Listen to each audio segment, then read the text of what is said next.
حضور اگر کسی علاقے میں قربانی کے جانوروں کی قلت ہو تو کیا یہ جائز ہے کہ کوئی صاحب اختیار مثلاً انسان ذبح کر دے؟ کیا کرے پھر؟ اجتماعی قربانی کی جا سکے، مثلا بادشاہ وقت جو ہے ایک یا چند جانور قربان کر کے سب کی طرف سے فرض ادا کر دے؟ ایک ہمارا جو تھا نا مغل بادشاہ اکبر، اس کی سنت پہ چل پڑے ہیں یہ.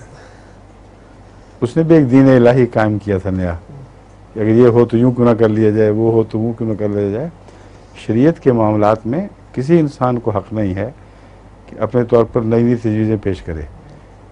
حضرت صلی اللہ علیہ وسلم کی سنت ہی رہنما ہے، اور اس سنت میں اگر گنجائش ملے نئی طرزیں اختیار کرنے کی یا نئی ضرورتیں پوری کرنے کے لیے نئے ڈھنگ پکڑنے کی، تو سنت کے اندر ہی یا قرآن کی آیات کے اندر ہی وہ اجازتیں یا وہ لچک موجود ہوتی ہے.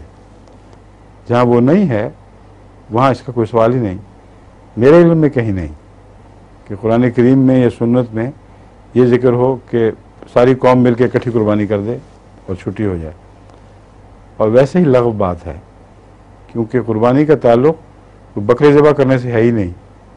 قربانی کا تعلق تو ہر اس شخص کی ذات کے ساتھ اس کے تقوی سے ہے جو خدا کی خاطر ایک جان قربان کرتا ہے، اور یہ جان کی قربانی اس کو اپنے نفس کی قربانی کی طرف متوجہ کرتی ہے. یہ ایک پرسنل تجربہ ہے، اور وہاں اس کا تقوی ہے جو قبول ہوتا ہے.